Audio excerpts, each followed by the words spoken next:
Haleluya, haleluya, haleluya. Salam jumpa pemirsa yang diberkati Tuhan. Satu sukacita tersendiri kembali bagi saya untuk ada di antara pemirsa sekalian dalam program kita Melangkah Pasti. Karena memang dalam kehidupan kita harus melangkah dalam kepastian. Saudaraku yang kasih dalam Tuhan, tadi saya bersama dengan rombongan baru jalan dari hotel menuju ke Danau Galilea. Dan saudaraku yang kasih dalam Tuhan, hari ini kita ada hal yang indah bersama dengan rombongan. Dan itu berarti setiap pemirsa juga akan menerima berkatnya, bahwa kita akan menikmati ibadah bersama di Danau Galilea. Dan saudaraku yang kasih dalam Tuhan, ada firman Tuhan yang saya mau bagikan buat setiap pemirsa sekalian dan juga setiap peserta. Saudaraku yang kasih dalam Tuhan, kalau saudara ada di tanah perjanjian, selalu pengalaman beribadah di kapal di Danau Galilea selalu adalah pengalaman yang eksotik, ya kan? Pengalaman yang dahsyat, pengalaman yang luar biasa. Dan saya percaya setiap peserta grup ini diberkati, apalagi setiap pemirsa sekalian yang dapat turut menikmati berkat Tuhan yang luar biasa. Danau yang sama, danau di mana 2000 tahun yang lalu Yesus pernah berjalan, dan danau yang sama, danau di mana kemuliaan Tuhan pernah turun yang memanggil murid-muridnya, akan kita nikmati hari ini. Danau ini panjangnya 22 km, lebarnya 16 km, dan terdalamnya adalah 50 meter. Bukan 50 km, 50 meter, saudara. Danau ini punya beberapa nama: Danau Kinneret, Danau Galilea, Danau Tiberias, ya kan? Kenapa disebut Danau Tiberias? Karena letaknya di daerah Tiberias. Kenapa disebut Danau Galilea? Karena memang wilayahnya Galilea. Kenapa disebut Danau Kinneret? Karena bentuknya seperti kinor atau harpa. Kenapa disebut Laut Galilea kadangkala? Karena di saat-saat tertentu bisa bergejolak. Saudaraku yang kasih dalam Tuhan, ayo mari bersama dengan rombongan kita ikut. Dan saudara pemirsa sekalian, walaupun sudah di rumah tidak bersama-sama dengan kita, tapi saya percaya sudah menerima berkat yang sama. Mari ikut bersama saya di Danau Galilea, Tiberias, tanah perjanjian ini. Haleluya.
Selama perjalanan ini, saya telah mempersiapkan firman Tuhan buat setiap saudara. Dan judulnya adalah 30 karakter murid-murid Kristus. Nah, saya nggak tahu semuanya bisa kita jalani atau tidak, tapi minimal semua tempat kita akan belajar satu persatu karakter dari anak-anak Tuhan Yesus. Yang setuju katakan amin. Amin. Nah, karakter yang pertama kita akan belajar di Danau Galilea ini. Jadi semua khotbah yang akan saya sampaikan, semua dalam bentuk serial bersambung, saudara-saudara. Setiap tempat kita belajar satu karakter untuk menggali karakter kita. Karena saya percaya hidup Kristen sangat bergantung dengan karakter. Amin. Banyak orang bilang, oh dia cinta Yesus. Amin. Tapi kalau cinta Yesus tapi karakternya, waduh minta ampun, akhirnya juga jadi batu sandungan. Iya kan? Saya percaya kata Alkitab, pertobatan adalah pembaharuan akal budi. Artinya perubahan karakter. Yang setuju sama saya katakan amin. Nah, karena saya percaya cinta Yesus tanpa dibarengi karakter yang baik, tidak ada artinya banyak. Tetapi cinta Yesus dibarengin karakter yang luar biasa akan mendatangkan kedahsyatan. Sama-sama bilang sama saya, dahsyat. Amin. Nah, apa yang terjadi di Danau Galilea ini? Danau ini punya banyak nama. Danau ini bisa disebut Danau Kinneret karena bentuknya dalam bahasa Ibrani seperti kinor atau harpa. Danau ini juga bisa disebut Danau Galilea karena ada di wilayah Galilea. Danau ini juga disebut sebagai Danau Tiberias, karena wilayah utamanya di Tiberias. Dan danau ini kadangkala juga disebut sebagai Laut Galilei, karena kadangkala bergejolak. Kalau sudah tanya pelajaran apa kita di Danau Galilea, karakter pertama kita belajar penerobos. Sama-sama bilang penerobos. Sama-sama bilang penerobos. Matius 14 ayat 22 sampai 33. Sesudah itu, Yesus segera memerintahkan murid-muridnya naik ke perahu dan mendahuluinya ke seberang. Sementara itu ia menyuruh orang banyak pulang. Dan setelah orang banyak itu disuruhnya pulang, Yesus naik ke atas bukit untuk berdoa seorang diri. Ketika hari sudah mulai malam, ia sendirian di situ. Perahu murid-muridnya sudah beberapa mil jauhnya dari pantai dan diombang-ambingkan gelombang karena angin sakal. Kira-kira jam 3 malam datanglah Yesus kepada mereka berjalan di atas air. Ketika murid-muridnya melihat dia berjalan di atas air, mereka terkejut dan berseru, "Itu hantu!" Lalu berteriak-teriak karena takut. Tetapi segera Yesus berkata kepada mereka, "Tenanglah, aku ini, jangan takut." Lalu Petrus berseru dan menjawab dia, "Tuhan, apabila Engkau itu, suruhlah aku datang kepadamu berjalan di atas air." Kata Yesus, "Datanglah." Maka Petrus turun dari perahu dan berjalan di atas air mendapatkan Yesus. Tetapi ketika dirasanya tiupan angin, takutlah ia dan mulai tenggelam, lalu berteriak, "Tuhan, tolonglah aku." Segera Yesus mengulurkan tangannya memegang dia dan berkata, "Hai orang yang kurang percaya, mengapa engkau bimbang?" Lalu mereka naik ke perahu dan angin pun redalah.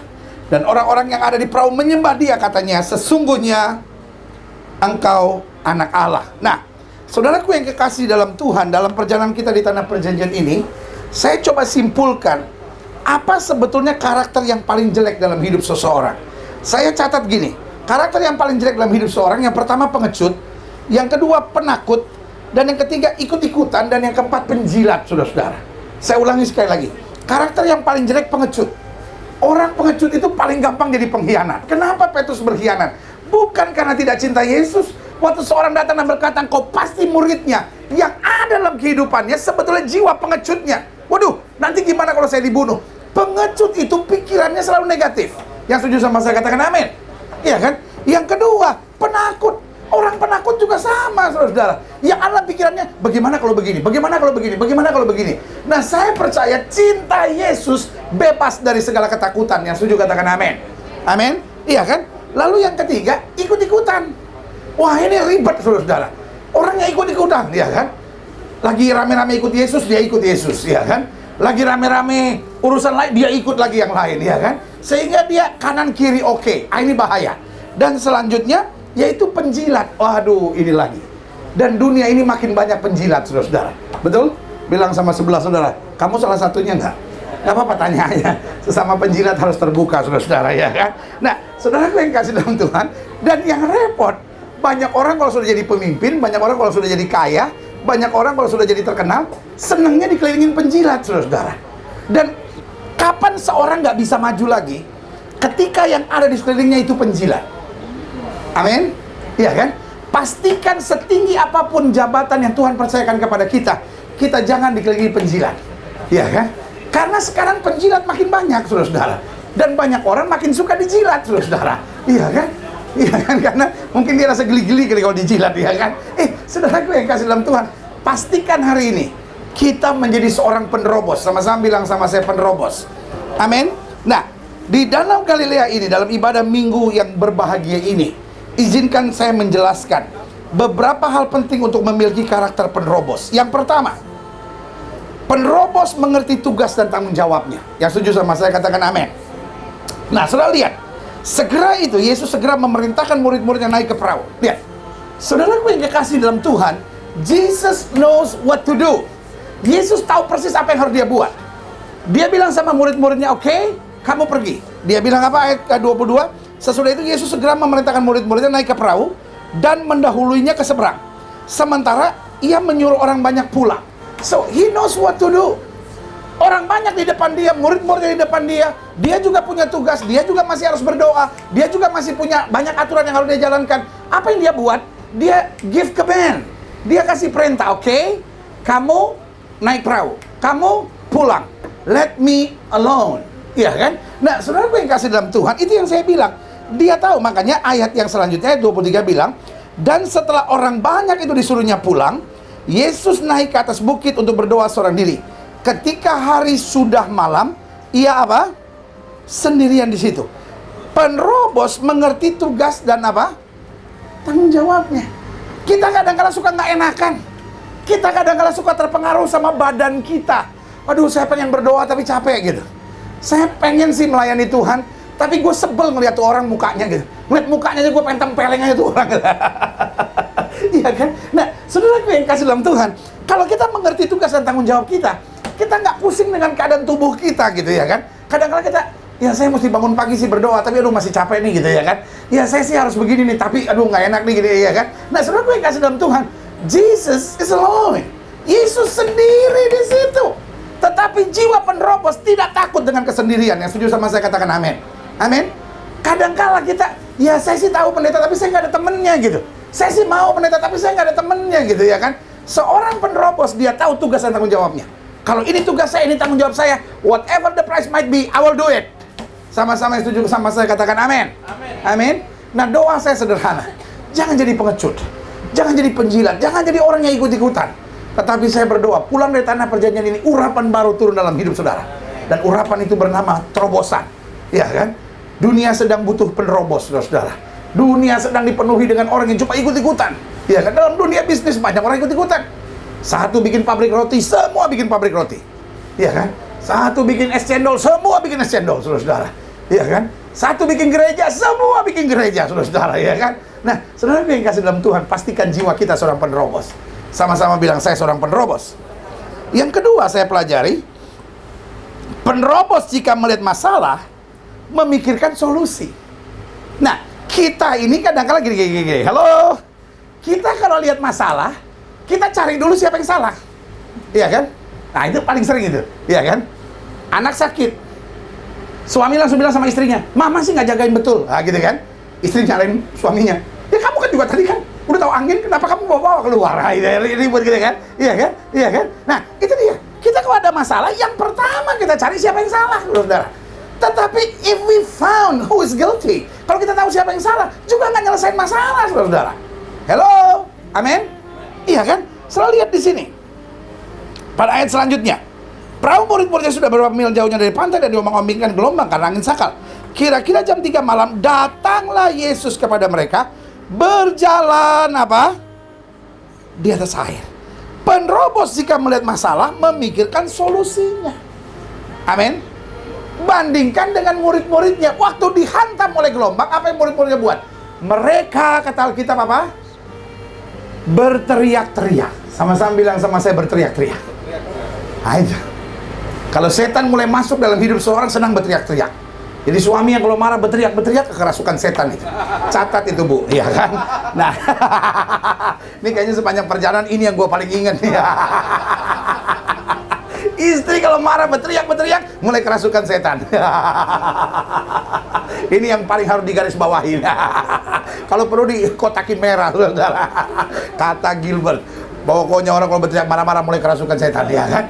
Saudara, kok murid-muridnya, bayangkan Jesus disciples, orang yang bersama dengan Yesus waktu ngadepin masalah, bukan pray, bukan doa, bukan tenang dulu.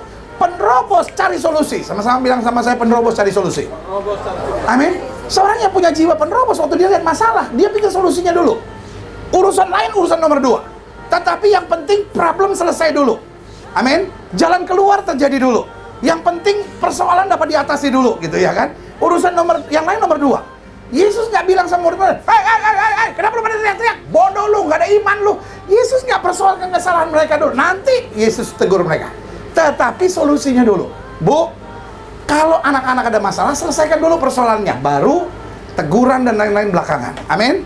Kita kepada karyawan, kepada staff gitu, semua sama. Kalau ada masalah, cari solusinya dulu. Itu jiwa penerobos. Amin. Iya kan? Yang ketiga, penerobos itu selalu membawa damai. Amin. Penerobos itu memang kadang-kala bikin suasana nggak nyaman. Karena penerobos itu selalu maju, selalu berpikir progresif gitu, selalu berpikir ke depan, ya kan? Selalu membawa sesuatu yang baru gitu, ya kan?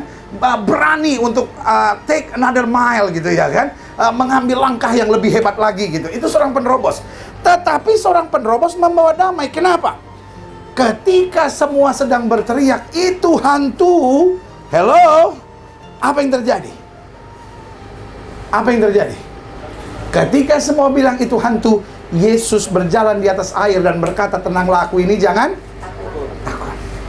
Saudara sekarang belajar kan? Kalau jiwa kita dasarnya penakut, Yesus saja bisa kita sebut hantu. Kenapa? Namanya asumsi. Namanya apa? Praduga, asumsi. Dalam bahasa Inggris ada istilah gini, assumption is the mother of confusion. Di mana ada asumsi? Coba saudara pelajari. Suami istri seringkali ribut karena apa? Asumsi, ya kan? Mama mau kemana? Saya mau ke Bandung. Bikin apa ke Bandung? Mau ke factory outlet. Kenapa mau ke factory outlet? Baju anak-anak sudah kekecilan. Itu namanya komunikasi. Tapi bahaya kalau udah ada asumsi. Mama mau kemana?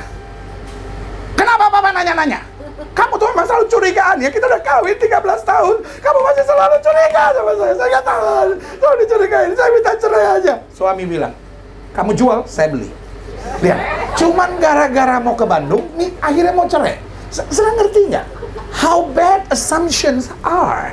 Betapa buruknya kalau ada asumsi. Betul? Iya kan?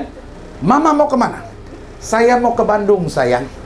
Oh, mentang-mentang mantan kamu ada di Bandung ya? Kamu mau lihat deh? Aduh, Pak, kita udah punya anak 3, Pak.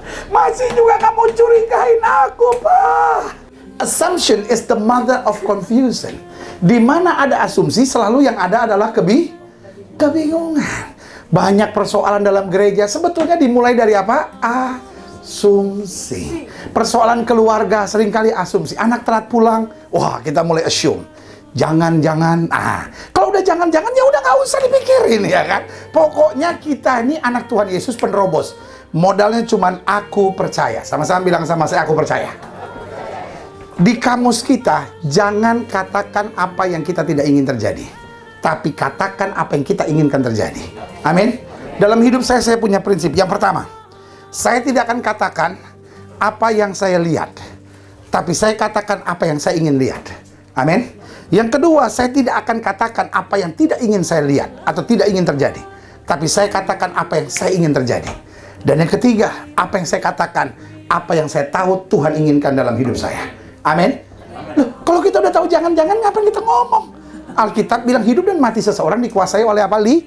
Lidahnya. Berarti yang ketiga saya pelajari, penerobos membawa damai. Yesus berjalan di atas air. Amin. Dan itu mengajar kepada kita, masalah tidak boleh over us. Masalah harus ada di bawah kita. Amin. Kenapa murid-murid berteriak itu hantu? Saudara bisa bayangkan, Jesus himself. Bayangkan mereka bersama-sama Yesus setiap hari. 24 jam dalam sehari, 7 hari dalam seminggu. Dia bisa lihat salah. Saudara, kalau sudah ada asumsi, istri bisa melihat suami sebagai hantu. Ya kan? Coba sekarang istri lihat suaminya. Masih suaminya atau udah jadi hantu? Kalau di tanah perjanjian, betul pendeta, suami saya. Tapi kadang-kadang kalau di rumah suka hantu. Coba Pak, lihat istri Bapak masing-masing, ya kan? Masih kelihatan penuh kemuliaan. Nanti di kana kita robah semuanya, Pak, ya kan? Supaya kembali penuh kemuliaan. Amin. Lihat istri masih gemes. Itu ya. Amin. Penerobos membawa damai. Bayangkan semua berteriak itu hantu. Yesus nggak bilang, kamu tuh kelewatan ya. Saya yang datang, kamu bilang hantu. Sakit hati saya, tahu nggak kamu perbuat begitu. Saudara, coba kalau suami sudah datang, tiba-tiba sudah berkata, hei setan, gitu ya kan. Kembali lagi dia, ya kan. Aduh, minta ampun, saudaraku. Yesus penerobos. Penerobos itu nggak gampang sakit hati, nggak gampang kecewa, ya kan. Orang Belanda bilang nggak kleinzielig gitu, ya kan. Nggak self pity dalam bahasa Inggrisnya, nggak apa-apa, aduh saya nggak kuat gitu, aduh saya nggak. No. Penerobos take a step, diambil langkah karena dia mau bawa damai. Taruh tangan kanan saudara di dada, sama-sama bilang saya harus bawa damai. Saudara, dunia makin banyak orang stres. Kadangkala suami sudah stres, istri harus bawa damai. Kadangkala istri stres, suami harus bawa damai. Ya kan? Sebetulnya firman Tuhan itu simple saja, saudara-saudara. Cuman kadangkala yang simple ini kita nggak praktekkan gitu, amin? Ya kan? Yang keempat, jadi ingat, penerobos yang pertama apa? Mengerti tugas dan tanggung jawabnya. Jangan pusing dengan aduh capek, aduh lemes, aduh sendirian. Jangan buat banyak alasan. Penerobos tidak punya alasan, pokoknya ini tugas tanggung jawab saya lakukan. Amin. Yang kedua, penerobos jika melihat masalah memikirkan solusinya. Amin. Bukan asumsi, tetapi solusi. Karena asumsi menghancurkan komunikasi dan akhirnya asumsi menciptakan berbagai persoalan. Yang ketiga, penerobos membawa damai. Dan yang keempat, penerobos kalau memberi teguran di waktu dan saat yang tepat. Amin. Coba kita lihat selanjutnya. Lihat. Penerobos bukan berarti yes man person. Penerobos itu bukan berarti lihat kesalahan, ya udah biarinlah, saya kan penuh kasih. No. Coba lihat. Ayat 31. Segera Yesus mengulurkan tangannya, memegang dia dan berkata, "Hai orang yang kurang percaya, mengapa engkau bimbang?" Dia angkat Petrus dulu. Amin. Dia angkat Petrus dulu. Dia selamatkan Petrus dulu. Baru dia bilang, "Mengapa kamu kurang percaya dan mengapa kamu bimbang?" Seorang penerobos, kadangkala kalau dia lihat suaminya salah, dia lihat istrinya salah, dia lihat anak-anaknya salah, dia beri teguran. Tetapi di waktu yang tepat, di saat yang tepat, dengan cara yang tepat. Kadangkala bukan istri nggak mau ditegur, tapi negurnya itu, Pak. Kadangkala bukan suami nggak mau ditegur, tapi waktu negurnya, cara negurnya. Amin. Karena kita negur bukan karena kita benci, kita negur bukan karena kita kesel, tapi kita negur karena kita mau melihat perubahan yang positif. Teguran tanpa cinta hanya jadi makian dan bentakan yang menyakitkan.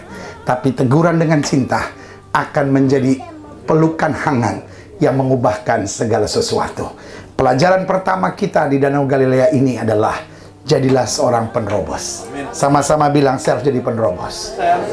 Dunia makin banyak penjilat, dunia makin banyak pengkhianat, dunia makin banyak pengecut, dunia makin banyak orang yang cuma ikut-ikut arus saja. Dibutuhkan anak-anak Tuhan with a leadership heart, dengan hati seorang pemimpin yang bisa berdiri tegak dan mengadakan terobosan-terobosan yang dahsyat. Makanya dalam pepatah bahasa Inggris ada istilah gini, you can never find eagle in a flock. Engkau tidak akan pernah menemukan burung Raja Wali terbang rame-rame. Yang terbang rame-rame itu biasanya emprit, saudara-saudara, ya kan? Tahu burung? Tahu burung emprit, ya kan? Terbangnya nggak tinggi, bunyinya banyak, saudara-saudara, ya kan? Tetapi seorang penerobos, dia an eagle. Dia hanya terbang sendiri, saudara-saudara. Amin. Ya kan? Hari ini kita belajar. Biarkan roh penerobos itu ada di dalam diri kita. Amin. Taruh tangan kanan sudah di dada, sama-sama bilang, saya seorang penerobos. Saya bukan seorang pengecut. Saya bukan seorang penakut. Saya bukan seorang pengkhianat. Saya bukan seorang penjilat. Saya bukan seorang yang ikut-ikutan. Saya seorang penerobos. Ingatlah, kalau kita tidak milik ke kiri maupun milik ke kanan, hidup kita diberkati. Kita tidak turun tapi naik. Kita tidak milik ekor, kita dipimpin milik kepala. Mulai hari ini, sepanjang minggu ini, bahkan sepanjang tahun 2015, terimalah berkat Tuhan yang sempurna, kasih dari Allah Bapa, serta cinta, pertolongan, keselamatan dari Tuhan Yesus, serta bimbingan, tuntunan, urapan Roh Kudus menyertai hidup kita masing-masing. Mulai saat pagi hari ini sampai Maranatha, Yesus Kristus akan kembali untuk menjauh setiap orang yang hidup sesuai kehendaknya. Bersama-sama kita percaya, katakan amin. Amin. Beri tepuk tangan yang mulia buat Tuhan.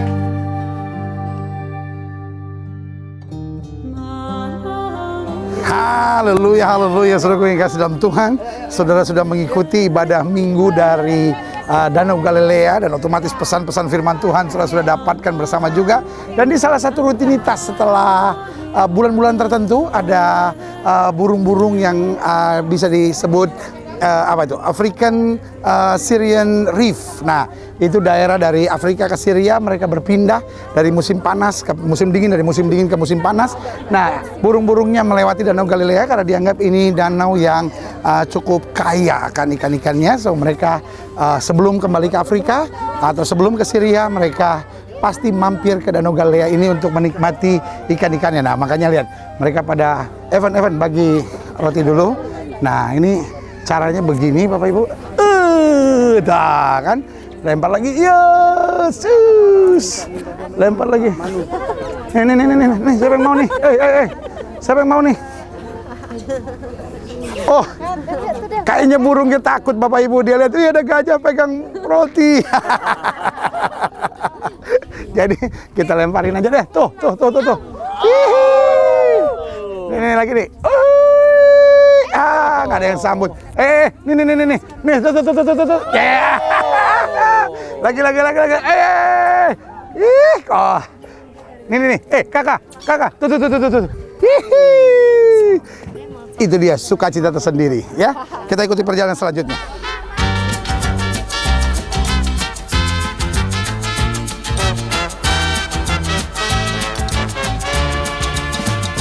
בשנה הבאה נשב על המרפסת ונספור ציפורים נודדות. ילדים בחופשה ישחקו תופסת בין הבית לבין השדות.